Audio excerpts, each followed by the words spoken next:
Hey guys, welcome back to हम भी engineer. तो आज हम बात करने वाले हैं डीएससी के बारे में। DSC is digital specialist engineer.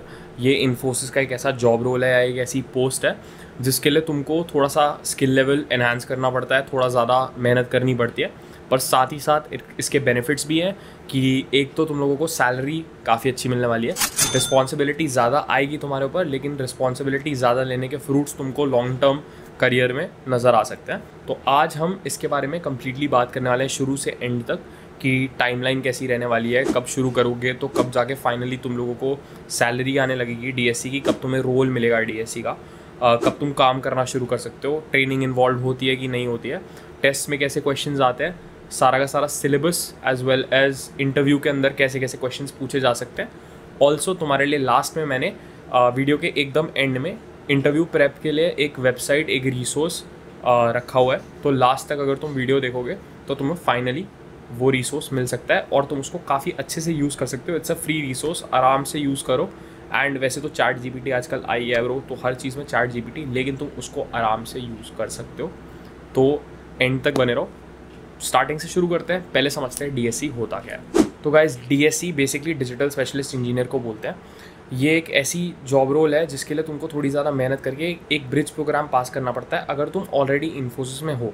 अगर तुम इन्फोसिस में नहीं हो और तुमने बस अभी इंटरव्यू दिया है सिस्टम इंजीनियर के लिए, या फिर तुमने एग्ज़ाम दिया है सिस्टम इंजीनियर के लिए आने के लिए इन्फोसिस के अंदर ट्रेनिंग प्रोग्राम के लिए, तो तुम्हें इन्फोसिस की तरफ से खुद से एक मेल आएगा डायरेक्टली डीएससी और पावर प्रोग्रामर पीपी के लिए अप्लाई करने के लिए। उसका प्रोसेस अलग रहता है और वो प्रोसेस हम अभी डिस्कस नहीं करेंगे। अभी हम लोग सिर्फ उन लोगों के लिए डिस्कस कर रहे हैं जो ऑलरेडी इन्फोसिस में हैं और आगे बढ़ के डीएससी जाना चाहते हैं, या फिर जो लोग इन्फोसिस में जाने के बाद में एज अ सिस्टम इंजीनियर जाने के बाद में डीएससी की पोस्ट के लिए अप्लाई करना चाहते हैं। तो उस प्रोसेस के लिए तुम लोगों को बेसिकली एक एलिजिबिलिटी क्राइटेरिया क्लियर करना पड़ता है, जो पूरा का पूरा यहाँ पे स्क्रीनशॉट में मैं तुम्हारे लिए दे रहा हूँ। इस एलिजिबिलिटी क्राइटेरिया को पूरा का पूरा पढ़ लो। इसमें से जो प्लैटिनम क्लब वाला पार्ट है वो अभी के लिए तुम छोड़ सकते हो। उसके अलावा बाकी सारी चीज़ें अगर तुम देख लो तो तुम्हें पता लग जाएगा कि डीक्यू स्कोर तुम्हारा एक थ्रेशोल्ड से हाई होना चाहिए। डीक्यू स्कोर बेसिकली तब बढ़ता है जब इन्फोसिस का एक प्लेटफॉर्म है लेक्स करके, तो उस प्लेटफॉर्म पे बहुत सारी सर्टिफिकेशंस है। वो स्कोर तभी बढ़ता है जब तुम वहाँ पे सर्टिफिकेशंस करते रहते हो एंड एक टाइमलाइन साथ में चलती है। ऐसा नहीं है कि तुमने 2-4 सर्टिफिकेशन कर दी तुम्हारा डीक्यू बढ़ गया तो वो भी कभी कम नहीं होगा, वो आगे जाके कम भी हो सकता है। अगर तुम रेगुलरली सर्टिफिकेशंस करते हो वहाँ पे तो तुम्हारा डीक्यू स्कोर एक थ्रेशोल्ड पार करता है। उसके बाद में इन्फोसिस तुमको ऑटोमेटिकली एक ईमेल भेज देगा जहाँ पे तुम्हें डीएससी के लिए तुम अपना नाम नॉमिनेट कर सकते हो। वहाँ पे नॉमिनेट करने के बाद में बेसिकली टाइमलाइन कैसे शुरू होती है, कैसे चलती है, वो सब मैं अभी डिस्कस करूँगा तुम्हारे साथ में। एलिजिबिलिटी क्राइटेरिया बेसिकली यही था जो सारा का सारा स्क्रीन पे डिस्प्लेड है, ठीक है। तो मैं तुमको अब ये भी दिखा देता हूँ कि ये मेल आती है अगर तुम डीएससी के लिए एलिजिबल हो तो, और अपना नाम तुम नॉमिनेट कर सकते हो। ये नाम नॉमिनेट करने के बाद में तुमको अप्रॉक्सीमेटली 1 महीने बाद में तुम्हारा टेस्ट के लिए कॉल आ जाएगा, जहाँ पे तुम्हें जाके टेस्ट देना है अपना। उस टेस्ट के अंदर बहुत सारी चीज़ें होती हैं जो हम एक एक करके डिस्कस करेंगे। अभी टाइमलाइन कंप्लीट कर लेते हैं। तो जनवरी 2025 से शुरू करते हैं, बिकॉज मेरे एक दोस्त ने अभी ब्रिज क्लियर किया था, उसका डीएससी लग चुका है, और मैं सितंबर की वेट इसीलिए कर रहा था सो दैट मैं तुम लोगों को पूरा अच्छे से टाइमलाइन के साथ बता सकूँ कि तुम्हारी एग्जैक्टली सैलरी और जॉब रोल किस टाइम पर चेंज होगा। तो अगर तुमने जनवरी 2025 में अप्लाई किया तो तुम लोगों को फरवरी के मिड वीक में कहीं पे तुम लोगों को टेस्ट के लिए डेट आएगी। वो टेस्ट क्लियर करने के बाद में मार्च में जाके तुम लोगों को मार्च 6-7 के आसपास उस चीज़ का रिजल्ट मिलेगा कि तुम लोगों का कब तुम्हारा टेस्ट क्लियर हुआ है कि तुम्हारा टेस्ट क्लियर नहीं हुआ है। अगर तुम्हारा टेस्ट क्लियर हो गया है तो तुम्हें अप्रॉक्सीमेटली अप्रैल ख़त्म होने से पहले ही जनरली, वरना अप्रैल तक तुम लोगों को पक्का इंटरव्यू के लिए कॉल आ जाएगा। इंटरव्यू लेगा डिजिटल सोल्यूशन स्पेशलिस्ट, जो बेसिकली डीएससीज़ के लेवल में एक बहुत हाई पोजीशन होती है, जो मैनेजरियल लेवल होता है बेसिकली।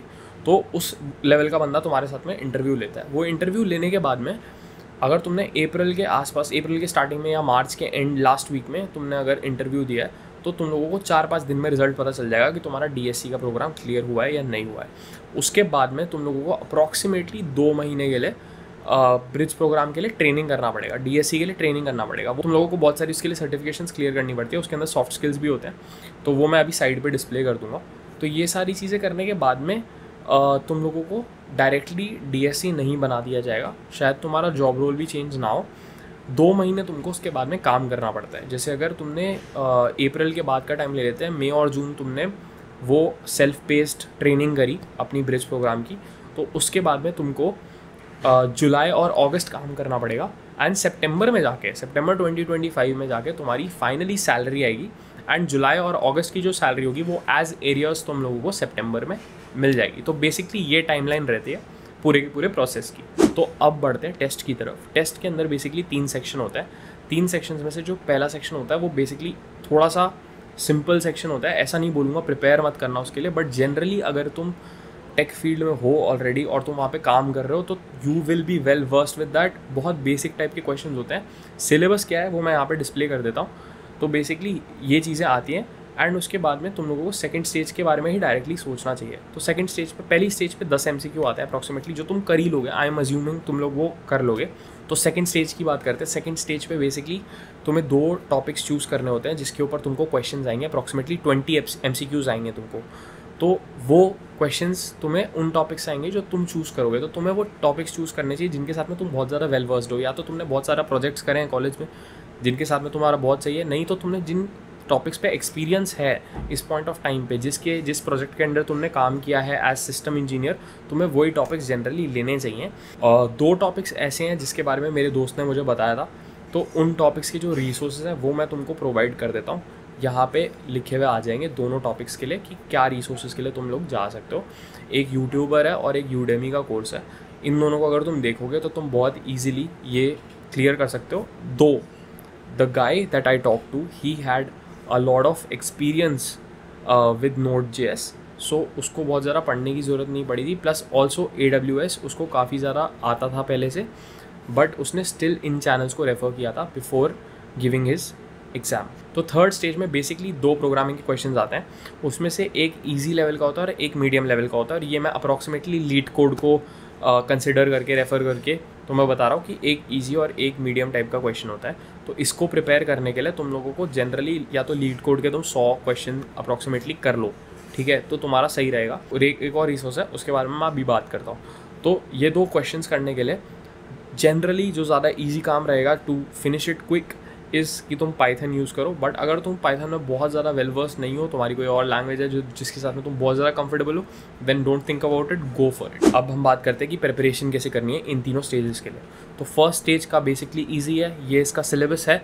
अगर तुम लोगों को इसमें से कुछ भी पढ़ना है तो बहुत ईजी तरीका, मैं सबसे ईजी तरीका यही बोलूँगा कि क्वेश्चंस जाओ सर्च करो ChatGPT पे कि इसका क्या क्वेश्चंस आ सकते हैं, इससे उन क्वेश्चंस को आंसर कर दो। I think that's the easiest way you can go about it. So the second type of questions they will come from the topics that you choose. तो तुम्हें अपने हिसाब से अच्छे से चूज़ करना चाहिए कि तुमको क्या आता है, तुम वो चूज़ करो। So last part of the test के लिए बेसिकली जहाँ पे तुम्हें कोडिंग क्वेश्चंस करना है, वहाँ के लिए 2 टिप्स हैं मेरे पास में।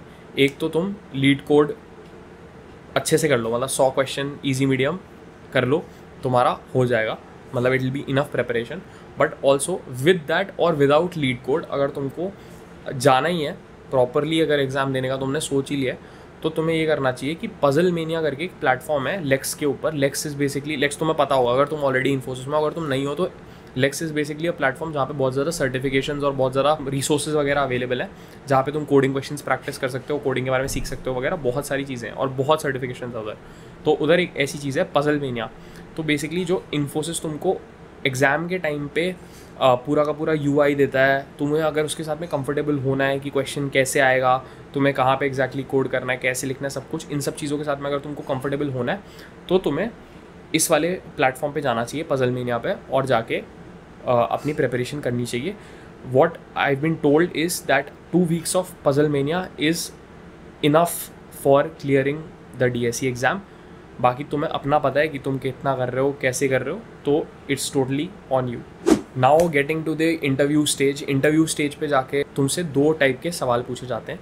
एक सवाल होता है जो तुमने फर्स्ट टेस्ट की स्टेज 2 में जो 2 टॉपिक्स चूज़ करे थे, या तो तुम्हें उससे क्वेश्चंस पूछे जाएंगे बहुत सारे, या फिर तुम्हें ये भी हो सकता है कि तुम्हें तुम्हारे प्रीवियस वर्क एक्सपीरियंस पे जिस भी यूनिट में तुम काम कर रहे थे वहाँ से रिलेटेड क्वेश्चंस पूछे जाएँ। तो यही 2 जगहें हैं जहाँ से जनरली तुमको क्वेश्चन पूछे जाते हैं, अनलेस एंड अनटिल तुम्हें इंटरव्यूअर या तो ख़राब मिल गया, या इंटरव्यूअर का मूड ही ख़राब, या तो तुमको इंटरव्यूअर ख़राब मिल गया, या इंटरव्यूअर का मूड ही ख़राब है या कुछ नहीं। तो ये 2 जनरली 2 प्लेसेस हैं जहाँ से तुमको क्वेश्चंस आ सकते हैं। इनको प्रिपेयर करने के लिए जो रिसोर्स मैं तुम्हें बताया था वीडियो के स्टार्टिंग में, वो रिसोर्स है इंटरव्यू बिट। interviewbit.com बेसिकली एक वेबसाइट है जहाँ पे तुम easy, medium, hard question select कर सकते हो टॉपिक के हिसाब से जो तुम्हें आएंगे इंटरव्यू के टाइम पे या आ सकते हैं इंटरव्यू के टाइम पे. It will be of a lot of help. So I think you should go look that up. Also अगर तुमको जानना ही है बस कि क्या क्वेश्चंस वगैरह आ सकते हैं तो तुम ChatGPT कर सकते हो. That's the easiest way to go about it. तो तुम करो भाई और अच्छे से प्रिपेयर करो एंड कर दो भाई. समझ रहे हो भाई, कर दो. लेट्स गो भाई, लेट्स गो.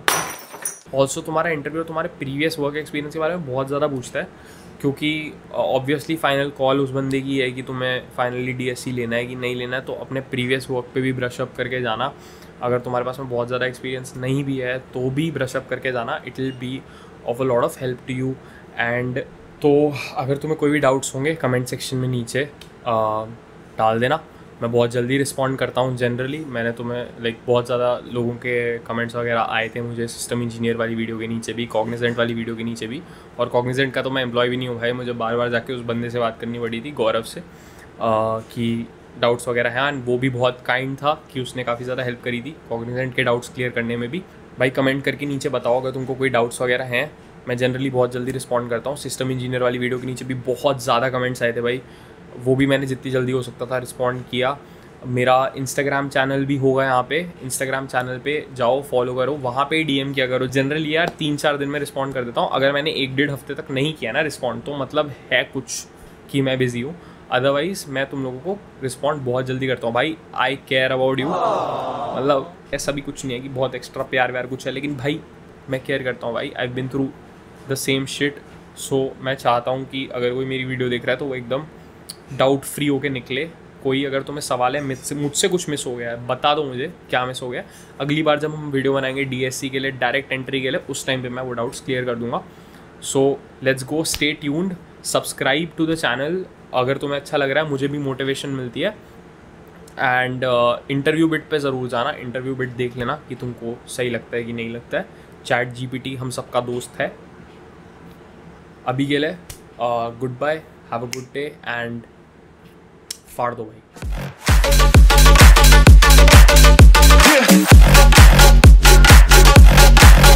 Show them.